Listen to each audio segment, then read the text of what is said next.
Hello বন্ধুরা, আজকে আবারও চলে এসেছি নতুন একটা ভিডিও নিয়ে। ভিডিওটা নিশ্চয়ই থাম্বনেলটা দেখেই তোমরা বুঝতে পেরে গেছো। হ্যাঁ বন্ধুরা, আজকে বাড়িতে হবে নিরামিষ বিরিয়ানি। এখানে আমি আগে থেকেই বিরিয়ানির চালটাকে ভিজিয়ে রেখেছি, আর ওখানে বিরিয়ানির জন্য হাঁড়িতে জল বসিয়ে দিয়েছি। গরম হলে চালটা তুলে দেবো। এই যে জল গরম হয়ে গেছে, আমরা এখানে চালটা ধুয়ে তুলে দিচ্ছি। আর আমি এখানে বসে গেছি আদা বাটতে। হ্যাঁ, বিরিয়ানিটা আমার শাশুড়ি মা বানাচ্ছে, আমি আদা বেটে দিচ্ছি। আমি হাতে পাতে কিছু জোগাড় করে দিচ্ছি আর কি। আমি নিরামিষ বিরিয়ানি বানাতে পারি না বন্ধুরা। মা কিন্তু বলছিল যে আমার ভিডিও কেউ দেখবে না। আমি যখন বলছিলাম মা তুমি নিরামিষ বিরিয়ানি বানাও, আমি সেটাকে ভিডিও করব আর ফেসবুকে ছাড়বো, তখন মা বলছিল যে দেখো বৌমা, আমার কিন্তু বিরিয়ানির ভিডিও কেউ দেখবে না। আমি বললাম তুমি পুরো ভরসা নিয়ে করো না, দেখোই না, দেখে কি দেখে না। আর হ্যাঁ বন্ধুরা, যদি তোমরা আমার মায়ের হাতের অনেক ভালো ভালো রেসিপি দেখতে চাও, তাহলে অবশ্যই আমাকে জানাবে।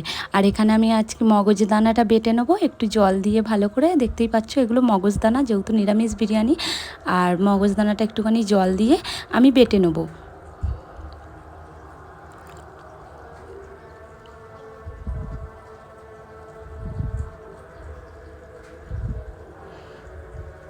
দেখতেই পাচ্ছ মগজদানাটা আমি জল দিয়ে ভালো করে পিনো করে বেটে নেবো। আর এইদিকে আমরা ভাতটা যে বসিয়ে দিয়েছিলাম, ভাতটা আমাদের কমপ্লিট হয়ে এসছে। দেখতেই পাচ্ছ কি দারুণ, একটু উনুনেতে কি দারুণ ভাতটা হয়ে এসছে। রান্নাটা হয়ে এসছে, ভাতটা দেখতেই পাচ্ছ কি দারুণ হয়ে এসছে, ফুটছে খুব সুন্দর। তো ভাতটা ফুটছে, আর এখানে আমরা আগে থেকেই জাফরানটা ভিজিয়ে রেখেছি। আর এখানে এবারে সেদ্ধ করা আলু আমরা কড়াই ভেজে নেব। এবারে লাল লাল করে আলুগুলোকে ভেজে তুলে রেখে দেবো। হ্যাঁ বন্ধুরা, আগে থেকে আমাদের আলুটা সেদ্ধ করাই ছিল, সেদ্ধ করে আমরা রেখে দিয়েছিলাম, কারণ আমাদের হাতে সময় ছিল না সেরকম, সেই জন্য। আর এখানে আমরা দেখতেই পাচ্ছ কি সুন্দর লাল লাল করে আলুগুলোকে ভেজে রেখে দিয়েছি। আর ওই কড়াইয়েতেই আমরা যে বিরিয়ানি করার মশলাটা রেডি করব, টমেটোটা তুলে নেব। টমেটোটা ওই কড়াতেই ভাজবো। ভেজে এতে একটু নুন দিয়ে দেবো। নুন দিয়ে আরও ভালো করে একটু লাল করে টমেটোটা আমরা ভালো করে ভেজে নেবো। নুনটা বেশি করে তোমরা পরিমাণ মতো দিও। আর তারপর এই যে টমেটোটা নুন দিয়ে ভাজা হয়ে গেলে আমাদের যে মগজদানাটা বাটা ছিল, আমরা ওই মগজদানাটা দিয়ে দেবো। মগজদানাটা দেওয়া হয়ে গেলে ভালো করে মগজদানাটা বন্ধুরা বেটে নিতে হবে, যতক্ষণ মগজদানাটা থেকে একটা ভাজার যে একটা সেন্ট না উঠছে, ততক্ষণ কিন্তু মগজদানাটা ভালো করে আমাদেরকে ভেজে নিতে হবে।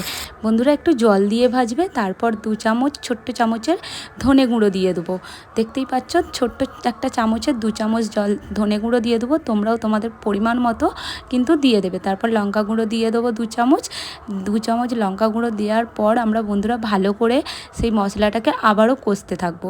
কষা হয়ে গেলে আমরা এখানে দিয়ে দেবো যে আদা বাটাটা ছিল, ওই আদা বাটাটাতে একটু জল দিয়ে ভালো করে কষতে থাকবো। তারপর একটু হলুদ গুঁড়ো দিয়ে দেবো। হলুদ গুঁড়ো দেওয়া হয়ে গেলে আমরা আবারও কষবো। কষা হয়ে গেলে যে ভাজা আলুটা ছিল, সেই ভাজা আলুটা মশলাতে আমরা তুলে দেবো। তুলে দিয়ে মশলাটাতে সঙ্গে আর আলুটা দিয়ে ভালো করে কষবো বন্ধুরা। একটুখানি জল দিয়ে ভালো করে আমরা কষবো। আর হ্যাঁ বন্ধুরা, কষার আগে আমাদেরকে যেটা করতে হবে সেটা হলো আমরা একটু তেল দিয়ে দেবো। ওতে একটু বেশি করেই তেল দিয়ে দেবো। দেওয়া হয়ে গেলে আমরা এটা ভালো করে জল দিয়ে কষতে থাকবো। অনেকক্ষণ কষবো। মানে একটা যে গন্ধ বেরিয়ে আসবে, তখন এটা আমরা কষা বন্ধ করে দেবো। এখানে দেখতেই পাচ্ছ আমাদের আলুটা ফুটছে কি সুন্দর। তারপর আমরা এখানে যে বিরিয়ানি করব সেটা রেডি করব। এখানে আমরা গামলায় একটুখানি ঘি দিয়ে দিলাম, অল্প করে প্রথমে ঘি দিয়ে দিলাম, দিয়ে ভাত দিয়ে এতে মশলাটা ছড়িয়ে দিলাম, বিরিয়ানির মশলা দিয়ে দিলাম। দেওয়ার পর আবারও আমরা বেশি করে একটুখানি ভালো করে মশলা দেবো। দেওয়া হয়ে গেলে দেখতেই পাচ্ছ কি দারুণ দেখাচ্ছে, একটা ভাতটা কি সুন্দর ঝোড়ো ঝোড়ো হয়েছে বন্ধুরা।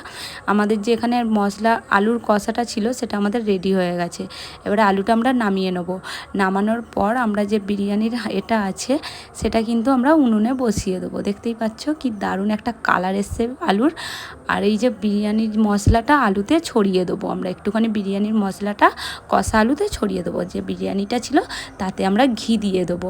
বিরিয়ানিটা এখন ঘি দিয়ে একটুখানি ভালো করে, তারপর জাফরান যে ভেজানো ছিল আমাদের আগে থেকেই, সেটা আমরা দিয়ে দেবো। দেখতেই পাচ্ছ পুরো জাফরানটা দিয়ে দিলাম, দুধে ভেজানো জাফরানটা আমাদের ভাতটায়। তারপর যে আমাদের কষা যে আলুটা ছিল সেটা আমরা বিরিয়ানিতে দিয়ে দিলাম। দেওয়া হয়ে গেলে আমাদের বিরিয়ানি এরপর কমপ্লিট হয়ে যাবে। এইখানে আমাদের বিরিয়ানিতে আর কিচ্ছু দিতে হবে না, যে আলুটা দেওয়া ছিল সেটা আমরা দিয়ে দিলাম। তবে বন্ধুরা, আলুটা দেওয়া হয়ে গেলে বিরিয়ানিতে কিছুক্ষণ কিন্তু হালকা আঁচে আমাদেরকে বিরিয়ানিটা বসিয়ে রাখতে হবে গামলাটা। বসানো থাকলে কিছুক্ষণ পর আমাদের বিরিয়ানিটা কমপ্লিট হয়ে যাবে। আর হ্যাঁ বন্ধুরা, আমার শাশুড়ি মায়ের হাতের যদি এরকম সুন্দর সুন্দর রান্নার রেসিপি জানতে চাও অবশ্যই আমাকে কমেন্ট করো। আর বিরিয়ানিটা এত টেস্টি হয়েছিল যেটা না মুখে দিলে জানতে পারবে না। আর এত ভালো হয়েছিল যে চিকেন বিরিয়ানিকে হার মানিয়ে দিয়েছে। খুব খুব টেস্ট হয়েছিল। আর তোমরা কমেন্টে অবশ্যই জানিও কে কে আরও নতুন নতুন রেসিপি জানতে চাও। চলো টাটা বাই, আজকের মতো এখানেই শেষ করলাম।